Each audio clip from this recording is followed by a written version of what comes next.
Kita masuk ke Lukas 11 ayat 1 sampai 13. Temanya interaksi dalam doa. Ya. Ini tidak saya pisah-pisah dari doa, ilustrasi Tuhan Yesus, ya, lalu nasihat-nasihat. Ini satu kesatuan cerita, ya. Bapak Ibu, kita akan membaca dulu. Silakan Lukas 11 1 sampai 13. Lukas 11 ayat 1 sampai 13. Pada suatu kali Yesus sedang berdoa di salah satu tempat. Ketika ia berhenti berdoa, berkatalah seorang dari murid-muridnya kepadanya, "Tuhan, ajarilah kami berdoa, sama seperti yang diajarkan Yohanes kepada murid-muridnya." Jawab Yesus kepada mereka, "Apabila kamu berdoa, katakanlah, Bapa, dikuduskanlah namamu, datanglah kerajaanmu. Berikanlah kami setiap hari makanan kami yang secukupnya, dan ampunilah kami akan dosa kami, sebab kami pun mengampuni setiap orang yang bersalah kepada kami. Dan janganlah membawa kami ke dalam pencobaan." Lalu katanya kepada mereka, "Jika seorang di antara kamu pada tengah malam pergi ke rumah seorang sahabatnya dan berkata kepadanya, 'Saudara, pinjamkanlah kepadaku 3 roti. Sebab seorang sahabatku yang sedang berada dalam perjalanan singgah ke rumahku, dan aku tidak mempunyai apa-apa untuk dihidangkan kepadanya,' masakan ia yang di dalam rumah tidak itu akan menjawab, 'Jangan mengganggu aku, pintu sudah tertutup dan aku serta anak-anakku sudah tidur. Aku tidak dapat bangun dan memberikannya kepada saudara.' Aku berkata kepadamu, sekalipun ia tidak mau bangun dan memberikannya kepadanya karena orang itu adalah sahabatnya, namun karena sikapnya yang tidak tahu malu itu, ia akan bangun juga dan memberikan kepadanya apa yang diperlukannya.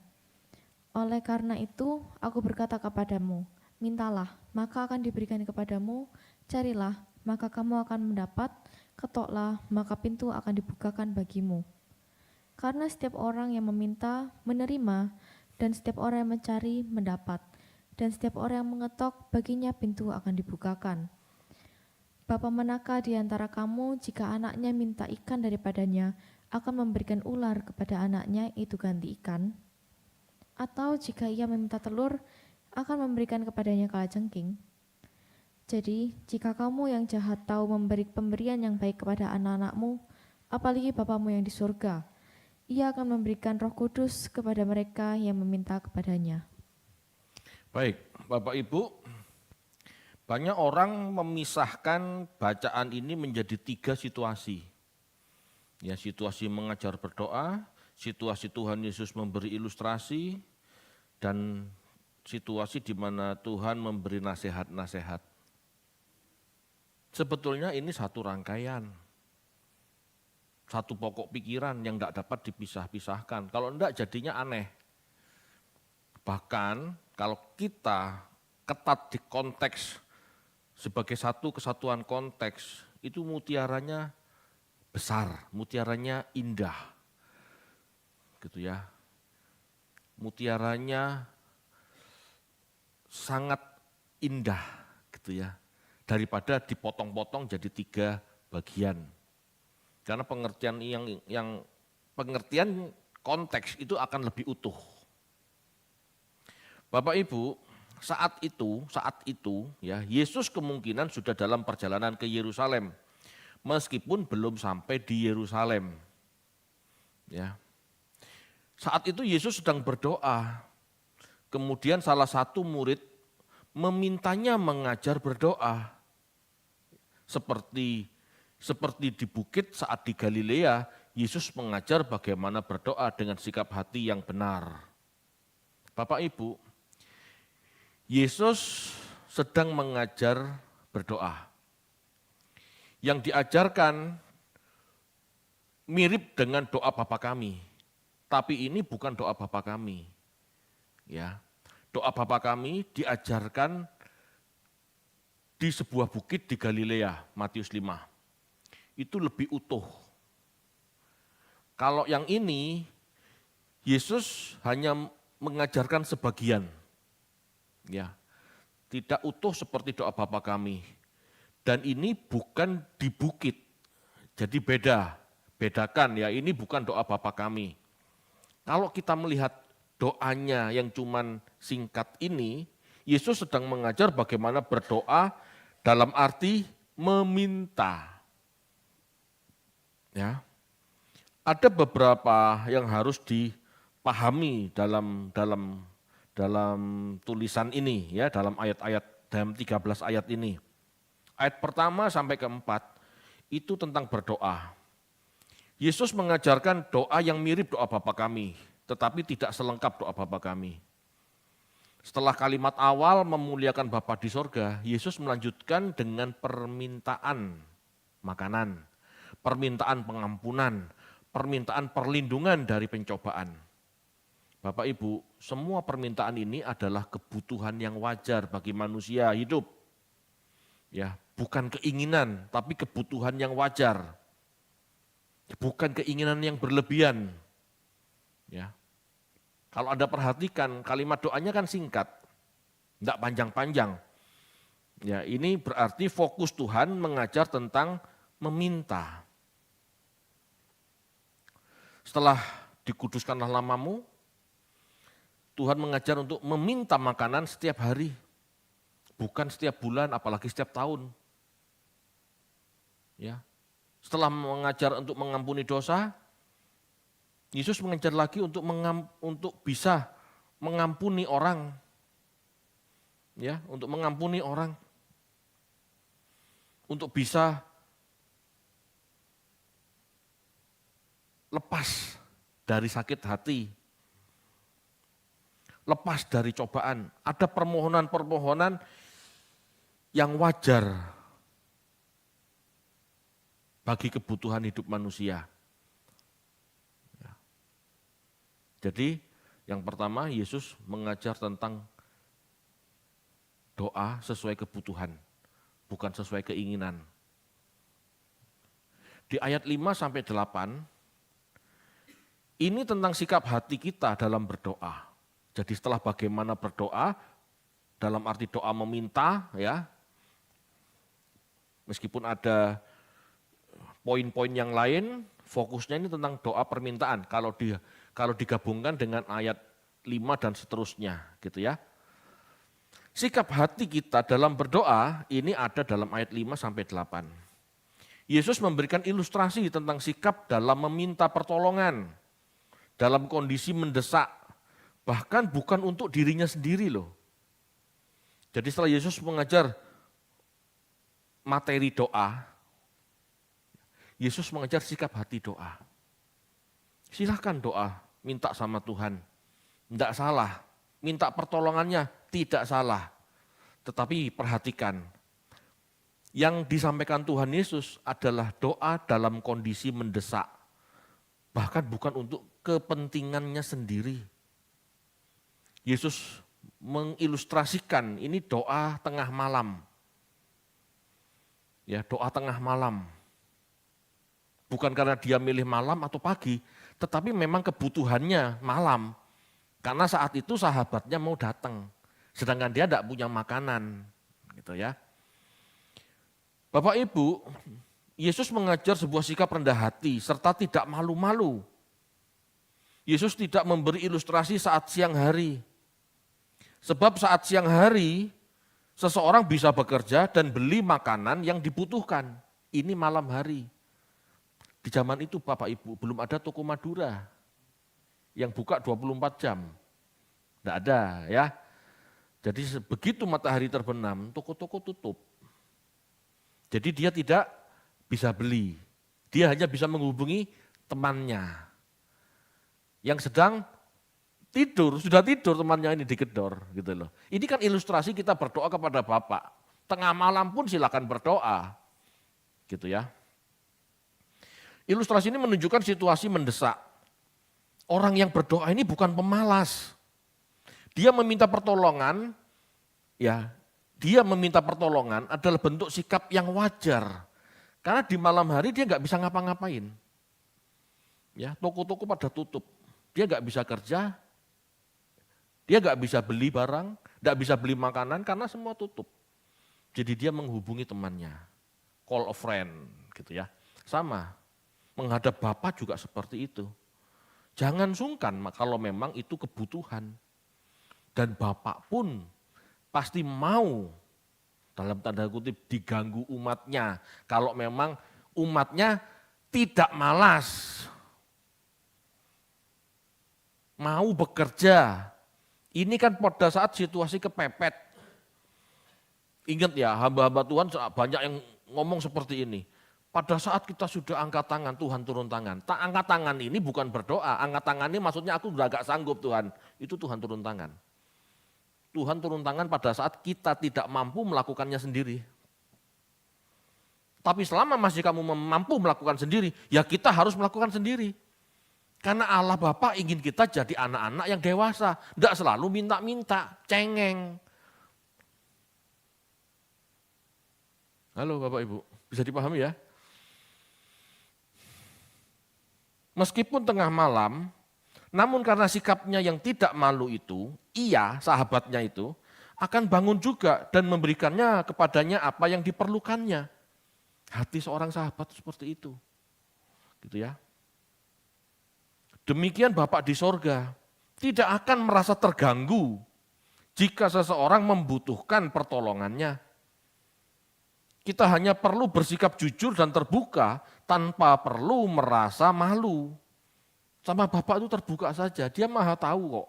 Dia tahu kita ini bohong, apa jujur. Dia tahu nih kita ini butuh, apa ingin, tahu. Itu sebabnya bersikaplah natural kepada Tuhan, karena Tuhan tahu segalanya. Ya. Bapak akan menolong orang yang memerlukan bantuannya. Akan menolong. Bapak itu Allah semesta alam. Bukan Bapak yang tidak bisa melakukan satu hal jika sedang melakukan hal yang lain. Tidak bisa, itu kan manusia. Betul ya? Itu kan manusia. Pada saat seseorang makan, dia nggak bisa tidur. Pada saat seorang tidur, dia nggak bisa makan. Itu manusia. Tapi Allah tidak tidur Bapak Ibu. Allah tidak tidur. Itu sebabnya kita mau doa malam, mau doa pagi, mau doa siang, tidak ada masalah. Dia pasti menolong kita saat kita membutuhkan. Bukan keinginan.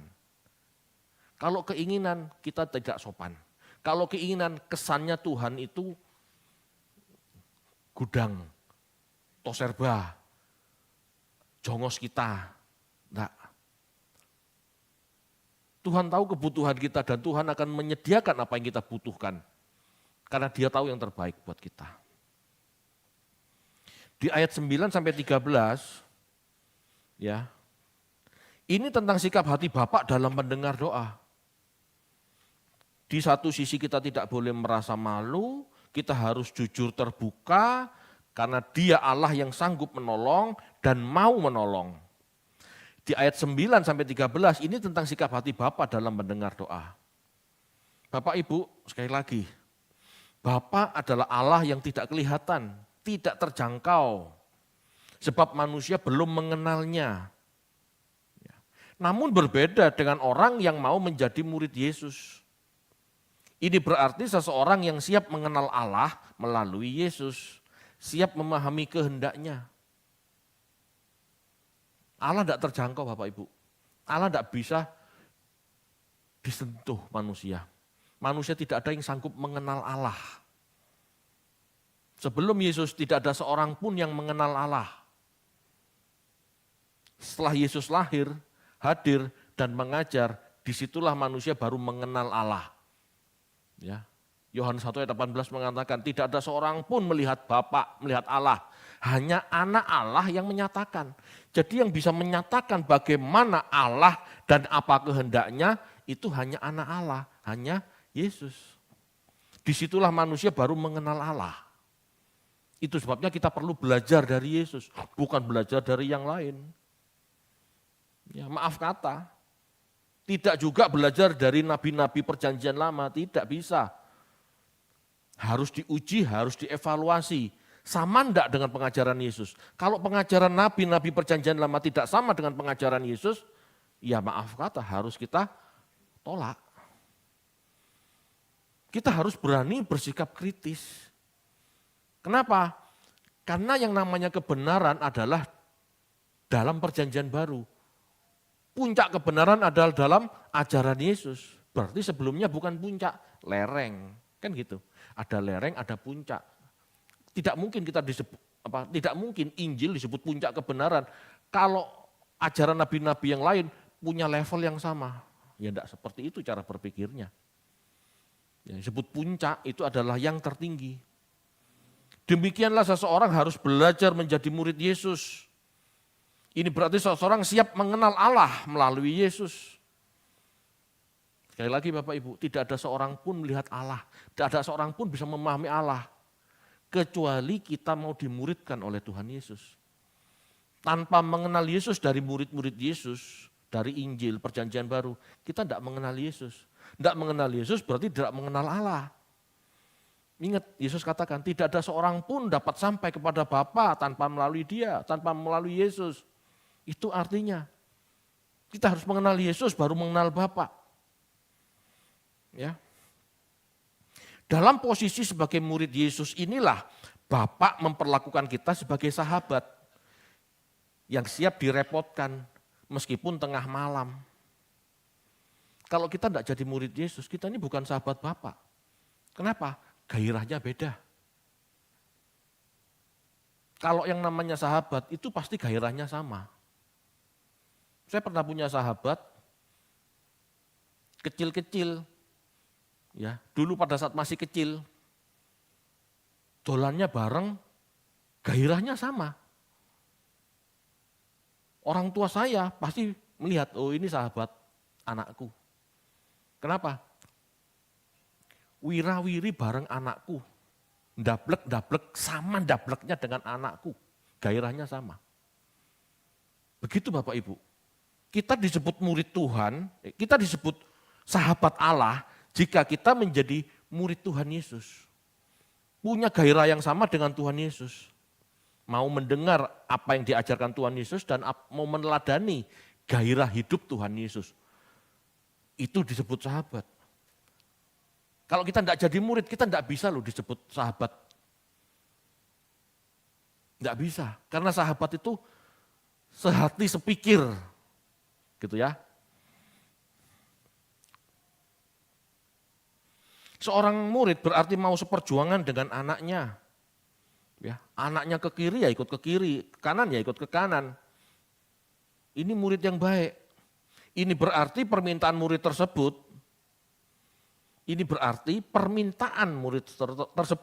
tidak akan jauh berbeda dengan hati anaknya. Kalau kita murid Tuhan Yesus, kita akan memiliki pikiran perasaan Yesus. Bapak akan tahu, Bapak akan menyebut kita sahabat karena kita belajar dari Yesus. Apa yang diminta Yesus itu yang diminta muridnya. Di situ Bapak mendengar, melihat, mengerti, ini punya niat yang sama.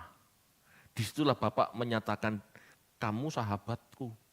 Kenapa? Karena kamu mau sama seperti anakku.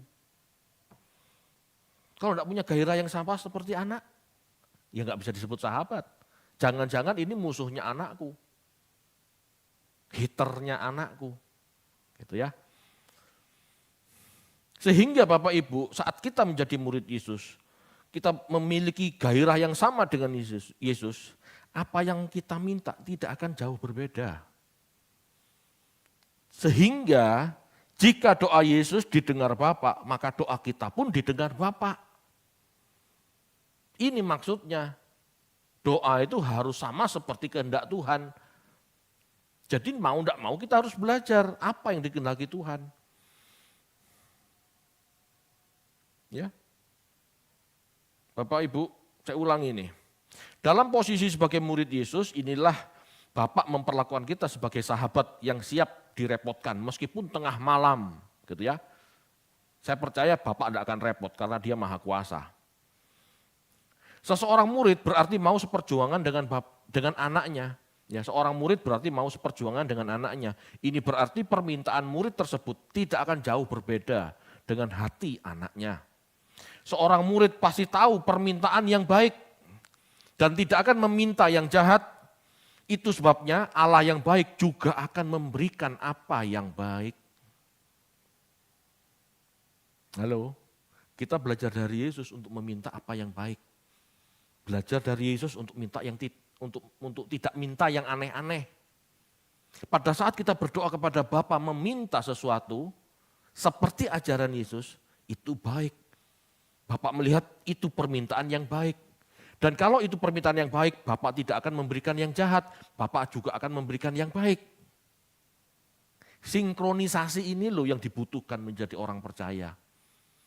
Sinkronisasi, kita harus sinkron dengan pikiran perasaan Tuhan Yesus. Karena pikiran perasaan Tuhan Yesuslah yang sama dengan hati Bapak. Gitu maksudnya. Tidak akan minta yang aneh-aneh. Bapak tidak pernah ngajarin kita minta rumah mewah, pabrik besar. Sekali lagi bukan nggak boleh punya ya, tetapi Tuhan Allah tidak pernah fokus pada materi, maksudnya itu. Ya. Untuk hal-hal materi, selama itu kebutuhan mendasar, Tuhan akan cukupkan. Dikatakan, karena setiap orang yang meminta, menerima, dan setiap orang yang mencari, mendapat, dan setiap orang yang mengetok, baginya pintu dibukakan. Bapak Ibu, kalimat ini adalah jaminan bagi orang berdoa. Meminta apa yang baik seperti kehendaknya. Kalimat tadi Bapak Ibu. Mencari mendapat. Ya. Meminta menerima, mencari mendapat, mengetok pintu dibukakan. Ini adalah jaminan bagi orang yang berdoa meminta apa yang baik seperti kehendaknya. Pasti dikasih. Kalau tidak seperti kehendaknya, ya tidak dikasih. Seperti kita pada anak kecil kita mau minta pisau. Waduh buat apa? Buat apa nyo? Buat pedang-pedangan. Loh minta pisau buat pedang. Lah dibunuhi teman-temannya. Kan tidak mungkin, ini yang jahat kan. Tetapi kalau anak kecil kita ini minta roti, kenapa? Lapar. Pasti dikasih. Allah begitu Bapak Ibu. Kenapa doa kita enggak dijawab Tuhan? Jangan maksa. Bisa jadi apa yang kita minta tidak sesuai yang Dia pandang baik bagi kita. Seringkali kita begitu. Dulu saya jengkel, doa sudah bertalu-talu pagi, siang, sore, malam, enggak dijawab. Ternyata hari-hari setelah saya mengerti kebenaran, saya belajar memahami, oh ya, kalau aku punya ini, punya itu seperti yang aku minta, jangan-jangan hari ini aku tidak seperti yang Allah inginkan.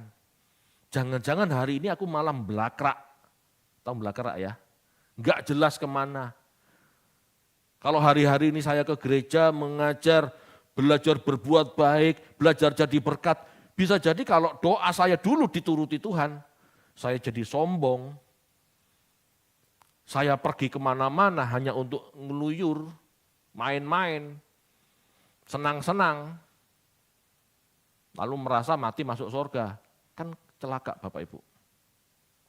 Jadi tidak seperti itu. Bahkan Tuhan Yesus mengatakan, ya, setelah mengajarkan bagaimana berdoa untuk sebuah kebutuhan jasmani, ingat ya tadi kan contohnya kebutuhan jasmani. Yesus langsung mengubah ajarannya tentang hal rohani. Ibarat mobil Bapak Ibu, itu belok kanan langsung gitu ya. Tiba-tiba langsung ngerem belok kanan gitu ya. Dari tadi ngomong hal jasmani tentang makanan gitu ya, tiba-tiba Yesus ngomong hal rohani. Jadi jika kamu yang jahat tahu memberi pemberian yang baik kepada anak-anakmu, apalagi Bapamu yang di sorga, Ia akan memberikan Roh Kudus kepada mereka yang meminta kepadanya. Dari ngomong soal makanan, seorang sahabat yang butuh makanan, gitu ya, Yesus langsung berubah, ngomong soal Roh Kudus. Apa maksudnya? Dengan kata lain Bapak Ibu, jika hal jasmani saja Bapak di surga memberikan, ya makan, itu kan hal jasmani. Apalagi hal rohani. Dia pasti memberikan kepada kita apa yang kita butuhkan untuk segala sesuatu yang meningkatkan kualitas kesucian kita, pasti. Kalau hal remeh-temeh, hal jasmani, hal kampung tengah, makan saja Bapak di surga berikan, apalagi hal-hal penting yang membuat kita mampu hidup suci dan layak ke surga, pasti Tuhan berikan. Apa itu? Roh Kudus. Tidak mungkin kalau kita membutuhkan Roh Kudus, Tuhan gak ngasih Roh Kudus. Tidak mungkin. Tidak mungkin jika kita menginginkan memiliki gairah yang kudus, Allah tidak mengirim gairah yang kudus bagi kita. Enggak mungkin. Enggak mungkin. Tetapi kita yang harus paham bagaimana mekanismenya. Ya.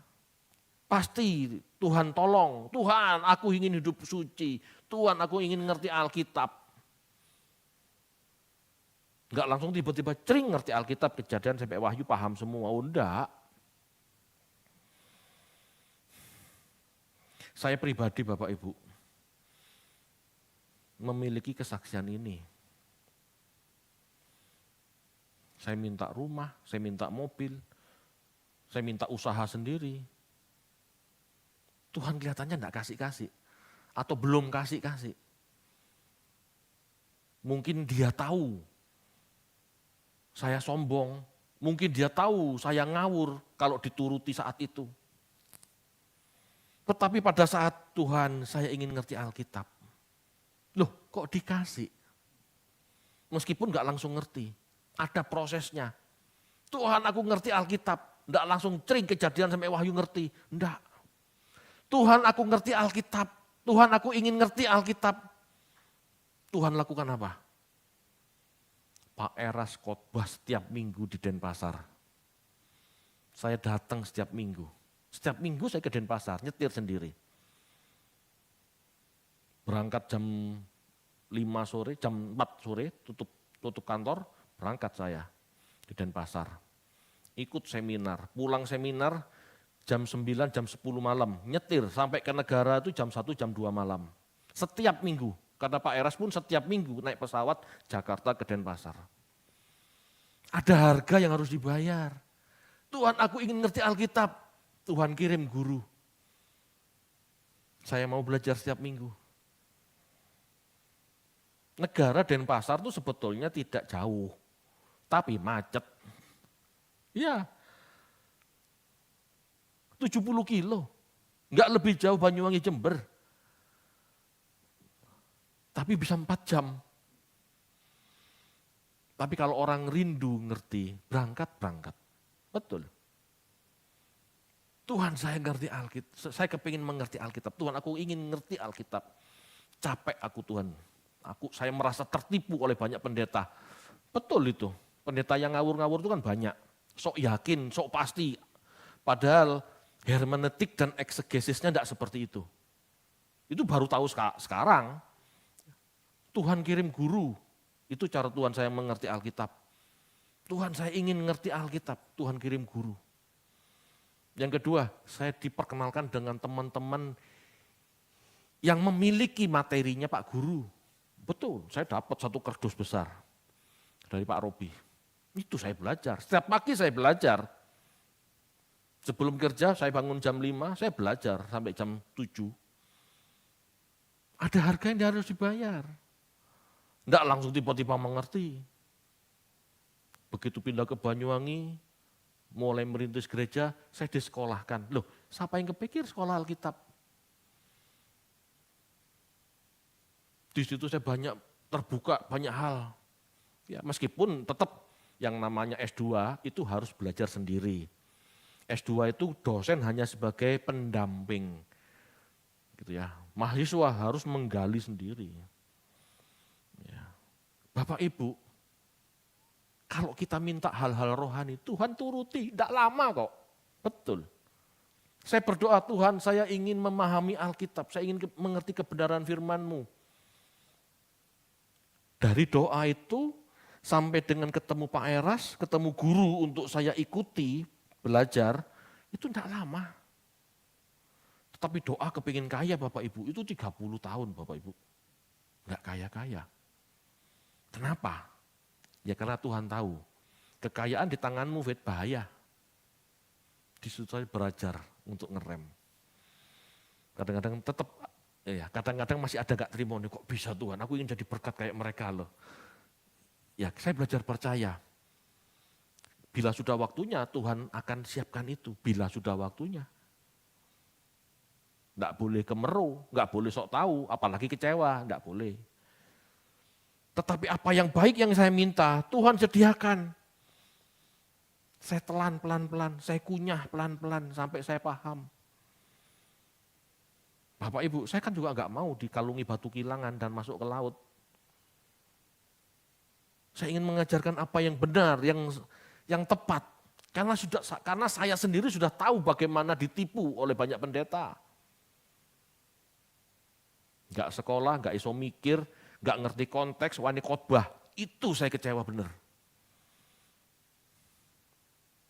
Bapak Ibu, Yesus mengajarkan bagaimana berdoa dalam arti berinteraksi dengan Bapa. Bapa itu bisa diajak interaksi jika kita mau jadi murid Yesus. Jika tidak, kita tidak akan pernah paham Bapa. Berinteraksi dengan Bapa bagi seorang murid Yesus adalah sesuatu yang natural. Dialog yang nyata. Seperti sahabat dengan sahabatnya. Dialog dengan Bapa, interaksi dengan Bapa itu yang natural Bapak Ibu. Dialog dengan Bapa tidak perlu sikap ritualis, mistis apalagi, tidak perlu. Karena Bapa itu natural. Mistis seperti apa Pak? Tidak perlu doa puasa atau cara-cara menyiksa tubuh untuk mendapatkan perhatian. Tidak perlu seperti itu. Aku doa puasa, biar Tuhan melirik aku. Kalau aku lapar, perutku keroncongan, Tuhan pasti kepingin tahu, kenapa anak ini menyiksa diri. Tidak seperti itu loh. Halo? Saya ngomong begini bukan anti puasa. Puasa itu harus ngerti konteksnya dengan tepat. Puasa itu bukan untuk mencari perhatian Tuhan dengan cara melaparkan diri. Halo? Itu cara-cara Timur Tengah kuno. Ya, melaparkan diri, menguruskan diri supaya Tuhan menoleh, duduk dalam debu, itu cara-cara kuno. Bahkan menggores-gores tubuh supaya berdarah-darah, supaya Tuhan belas kasihan. Itu cara yang salah. Ya. Kalau tidak percaya Anda bisa baca di kisahnya Elia. Ya. 1 Raja-Raja 18 ayat 25 sampai 29. Dibaca? Ayo dibaca yuk. 1 Raja-Raja 18, 25 sampai 29. 1 Raja-Raja 18 ayat 25 sampai 29. Kemudian Elia berkata kepada nabi-nabi Baal itu, "Pilihlah seekor lembu dan olahlah itu dahulu, karena kamu ini banyak. Sesudah itu panggillah nama Allahmu, tetapi kamu tidak boleh menaruh api." Mereka mengambil lembu yang diberikan kepada mereka, mengolahnya dan memanggil nama Baal dari pagi sampai tengah hari. Katanya, "Ya Baal, jawablah kami." Tetapi tidak ada suara, tidak ada yang menjawab. Sementara itu, mereka berjingkat-jingkat di sekeliling mezbah yang dibuat mereka itu. Pada waktu tengah hari, Elia mulai mengejek mereka. Katanya, "Panggillah lebih keras. Bukankah dia Allah? Mungkin ia merenung, mungkin ada urusannya. Mungkin ia berbagian, barangkali ia tidur dan belum terjaga." Maka mereka memanggil lebih keras serta menoreh-noreh dirinya dengan pedang dan tombak, seperti kebiasaan mereka, sehingga darah bercucuran dari tubuh mereka. Sesudah lewat tengah hari, mereka kerasukan sampai waktu mempersembahkan korban petang. Tetapi tidak ada suara, tidak ada yang menjawab, tidak ada tanda perhatian. Ya, itu gambaran ritual agamawi kuno. Ya, teriak-teriak, berdoa teriak-teriak, menoreh-noreh tubuh, cari perhatian Tuhan, itu cara kuno, cara agamawi kuno. Kalau Anda baca langsung, ya kalau Anda baca ayat seterusnya, itu Elia tidak pakai begitu, bahkan daging lembu itu disiram air. Tidak perlu ritual ribet-ribet, dia cuma berdoa, Tuhan dengar doaku, jebret habis, terbakar. Itu loh Tuhan yang benar. Tuhan yang benar itu tidak perlu kita undang-undang, karena dia maha hadir. Itu ya. Puasa yang benar bukan untuk menarik perhatian Tuhan. Puasa yang benar itu cara untuk melatih kita menguasai nafsu daging dan berempati. Saya tidak melarang puasa, tetapi harus tahu puasa itu apa. Puasa bukan cara untuk mendapat perhatian Tuhan. Saya lapar 3 hari, saya lapar 7 hari, saya lapar sebulan supaya Tuhan berkenan, Tuhan meridhoi. Tidak ada, cuma lapar aja kok meridhoi. Tidak ada seperti itu. Ya. Puasa itu melatih kita menguasai nafsu daging kita. Jadi kalau kita puasa Bapak Ibu, jangan sampai uang makan di rumah itu tambah melonjak. Halo, yang namanya puasa itu ngempet, ngerem, menguasai daging, kepingin apa diempet. Puasa itu bukan untuk menunda makan enak, tidak begitu. Ya, puasa melatih kita menguasai nafsu daging kita, melatih kita berempati dengan menguasai nafsu daging kita punya empati. Sehingga yang seharusnya hari itu belanja 100.000, kita cukup belanja 25.000, 75.000-nya kasihkan ke orang miskin. Itu loh puasa seharusnya. Ini bukan kata saya, kita baca yuk. Yesaya 58 ayat 5 sampai 6.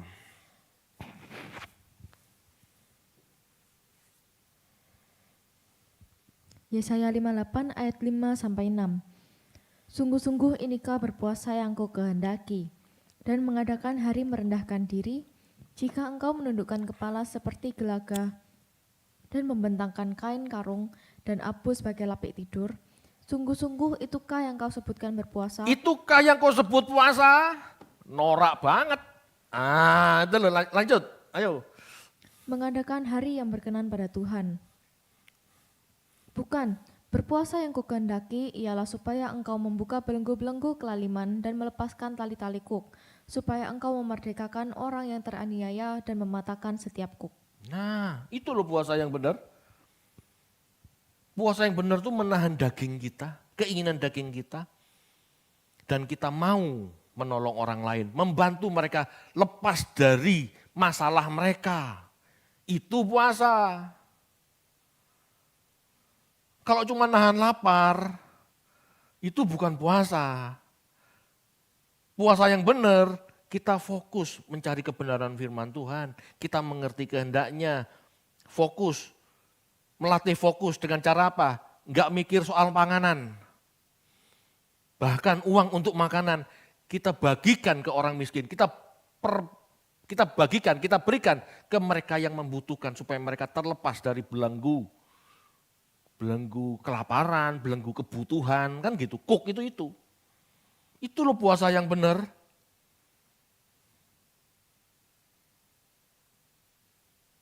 Halo Bapak Ibu. Puasa yang benar itu. Masih salah ya. Bapak Ibu, kalau kita mau berdoa, bertemu Bapak sebagai sahabat, natural saja. Tidak perlu ritualis dan mistis. Puasa yang dilakukan Yesaya itu benar-benar natural, bukan mistis, bukan ritualis. Ya. Bapa adalah Allah yang hidup. Tidak memerlukan cara atau teknik mistis tertentu untuk berinteraksi, tidak perlu. Bertemu Bapak itu tidak perlu satu lagu cepat, satu lagu lambat, tidak perlu. Saya ngomong begini bukan tidak boleh nyanyi ya, nyanyi boleh aja, itu melatih kita fokus, membuat kita fokus, boleh silahkan, tidak apa-apa. Tapi Tidak harus seperti itu. Kalau Anda bisa fokus langsung berdoa. Bapak Ibu, cara berinteraksi kepada Allah cukup kita belajar menjadi murid Yesus. Sehingga apa yang kita interaksikan kepada Bapak nyambung. Hati Bapak dan hati kita nyambung karena kita sudah tahu dari pengajaran Tuhan Yesus. Ya, cukup kita belajar menjadi murid Yesus untuk mengerti kehendaknya dan mengikuti apa maunya. Sebab dia telah menyatakan kepada kita melalui anaknya. Kamu hidup anakku. Kamu enggak butuh roti saja, tapi kamu butuh firman. Ya, ayo kita baca yuk. Matius 4 ayat 4.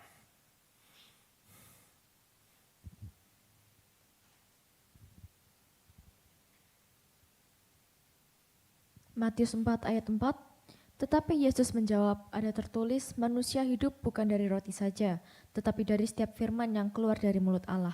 Ya, setiap firman yang keluar dari mulut Allah, firman yang keluar dari mulut Allah, firman itu rema, bukan logos.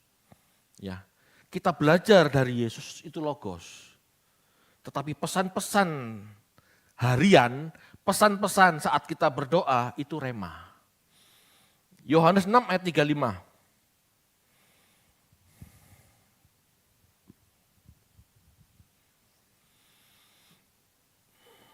Yohanes 6 ayat 35, kata Yesus kepada mereka, Akulah roti hidup, barang siapa datang kepadaku, ia tidak akan lapar lagi, dan barang siapa percaya kepadaku, ia tidak akan haus lagi. Ya, kita perlu logos, kita perlu Yesus sang firman, supaya kita bisa mendapatkan rema. Itulah kebutuhan pokok kita selain makan. Sesuatu yang pokok yang harus kita miliki untuk hidup adalah logos, supaya kita dapat rema. Kita tidak akan mendapatkan rema jika kita tidak memahami logos yang benar. Ya. Dengan berdoa secara psikis, kita berusaha mendengar suaranya, ya secara jiwa, pikiran, perasaan, kita berusaha mendengar suaranya melalui batin kita. Roh Kudus akan mengingatkan kita apa yang telah kita pahami. Roh Kudus itu kuasa Allah, kekuatan Allah. Dari apa yang kita pelajari, suatu saat kita butuh nasihat Tuhan, Roh Kudus akan ingatkan, ini loh maksudnya. Dulu kamu pernah belajar ini kan, ini loh ayo kerjakan sekarang. Itu muncul dalam batin kita. Itu bukan hal mistis Bapak Ibu. Tetapi kuasa Tuhan yang mengingatkan kita dari apa yang kita pelajari. Jika kita tidak pernah pelajari, lah Roh Kudus mau ingatkan apa? Banyak orang salah mendengar rema. Dia tidak paham logos. Remanya pun ngawur, dia pahami itu rema, padahal bukan rema. Itu hasrat hatinya, dagingnya yang terpendam. Halo Bapak Ibu. Ada 3 hal penyebab seseorang tidak mengalami rema, tidak mengalami suara Tuhan. Ya, tanda kutip ya, suara Tuhan. Yang pertama, tidak pernah atau kurang membaca Alkitab, khususnya Perjanjian Baru. Ya. Jarang mendengar firman yang benar, repetisinya rendah, sehingga tidak terekam kuat. Jarang baca Alkitab, ya, nggak ngerti firman Tuhan otomatis. Jarang baca Alkitab, sehingga pendeta khotbah ngalor ngidul, salah, dilek aja. Dia nggak pernah baca Alkitab, jadi dia tidak bisa menyaring khotbah yang benar seperti apa. Dia jarang mendengar kebenaran firman. Ya, repetisinya rendah. Ya tidak akan terekam dengan kuat. Nasihat-nasihat yang baik tidak akan. Mung jarang kok. Yang kedua, terlalu banyak mendengar berbagai pengajaran yang berbeda, serta lebih banyak yang salah. Saya dengar banyak firman kok Pak. Iya, tapi dari berbagai macam banyak pendeta dan saling bertentangan. Dia sendiri tidak pernah baca Alkitab, sehingga bingung mana yang benar, mana yang salah. Ini membuat seseorang bingung dan tidak memiliki pegangan. Secara psikis, hal ini sulit bagi batin kita untuk mengingat apa yang seharusnya diingat. Enggak muncul rema, bingung. Kenapa? Kebanyakan pendeta yang dia dengar. Benar, salah, ngawur, dia dengar semua. Kalau gitu gimana Pak? Kalau Anda kepingin tahu pendeta yang benar, baca Alkitab sendiri sebagai pembanding. Kok saya baca Alkitab Pak, tapi dua-dua pendeta ini sama-sama menafsir Pak. Cari tafsiran yang benar. Secara konteks bagaimana, latar belakang, kita kan bisa mempertimbangkan, oh ini tidak tepat, oh ini alasannya lebih komplit, oh ini eksposisinya lebih komplit, lebih mendetail. Loh, di situ kita bisa mempertimbangkan firman mana yang benar, firman mana yang tidak benar. Wah kan rumit Pak, ya memang. Memang. Tidak ada jalan ke surga mudah, itu tidak ada. Ya, tidak ada. Karena bukan rantang yang kita dapat, hidup kekal yang kita dapat. Bapak Ibu, yang ketiga, yang membuat seseorang tidak mengalami rema Tuhan. Banyak membaca, banyak mendengar, tetapi tidak merenungkan. Kebanyakan orang hanya mendengar lalu, ya, kebanyakan orang hanya mendengar lalu tidak merenungkan. Hanya mendengar, tapi tidak merenungkan. Ini membuat doa menjadi tidak efektif. Membuat seseorang tidak memiliki prioritas yang harus dihayati atau dihidupi. Khotbah ini benar, khotbah ini apik, tapi tidak pernah direnungkan. Sore sedikit, malam sedikit lupa, apalagi besok, pasti lupa. Mau menghayati seperti apa kalau tidak pernah merenungkan? Ya, orang mendengar kebenaran firman lalu direnungkan, kenapa begini, kenapa begitu, apakah aku sudah begitu atau masih begini, itu perenungan. Kalau kita bisa menghayati perenungan kita, apalagi menghidupinya, kita akan terbiasa dengan hidup yang benar. Remanya menjadi terang bagi langkah kaki kita. Itu Bapak Ibu. Dan yang nomor 4, yang membuat orang tidak mengalami rema Tuhan. Mungkin dia membaca Alkitab, mungkin dia mendengar khotbah yang benar, mungkin mau merenungkan, tetapi tidak mau melakukan. Enggak berani bayar harga melakukan. Sikap seperti ini akan menghentikan suara ilahi atau impresi yang seharusnya kita dapat. Itu betul. Contoh pada saat tiduran gitu ya, pada saat leye-leye di kamar. Kita tiba-tiba dapat impresi. Kalimat-kalimat indah, kalimat-kalimat bagus yang kita bisa miliki. Tapi kita tidak mau segera bangun dari kasur kita, tidak segera mau mencatat. Ya. Itu akan membuat kita lupa pada akhirnya. Atau muncul impresi itu lagi, muncul suara itu lagi. Kalimatnya begini. Iya ya, bagus ya, ini kebenaran. Tapi kita tidak mau segera bangkit, tidak mau segera mencatat, atau tidak segera mau merespon dengan benar. Leye-leye tetap leye-leye, leye-leye tetap leye-leye, leye-leye tetap leye-leye. Gak mau bangkit dari kasurnya, bayar harga, nulis, merenungkan atau apapun tidak mau. Suatu saat leyeh-leyeh kita tidak akan pernah mendapatkan suara itu lagi. Pasti. Dan itu tidak mistis. Tubuh kita akan begitu Bapak Ibu. Sekali, dua kali diingatkan kita nggak bergerak, kita akan lupa. Kenapa? Karena peringatan-peringatan itu kita abaikan. Itu pasti. Pasti. Nggak usah jauh-jauh. Ngerti diabetes makan es krim, ngerti diabetes makan es krim. Awal-awal makan es krim takut, aku kan punya diabetes, takut. Kedua kali mau makan es krim, takut, aku kan punya diabetes. Tetapi kalau ini terus dilanggar, suwi-suwi gak diingatkan loh, bablas pasti. Pasti bablas. Apalagi kalau sudah tahu obatnya, betul enggak? Pasti. Itu kejiwaan Bapak Ibu, enggak ada mistis-mistisnya. Begitu juga dengan Tuhan. Daging kita ini sulit menjangkau Tuhan, najis. Tapi cara Tuhan mengingatkan melalui Roh Kudus, melalui batin kita yang telah kita isi kebenaran firman, logos yang benar, itu rema. Bapak Ibu, saya mendorong ya, milikilah waktu pribadi bersama Tuhan.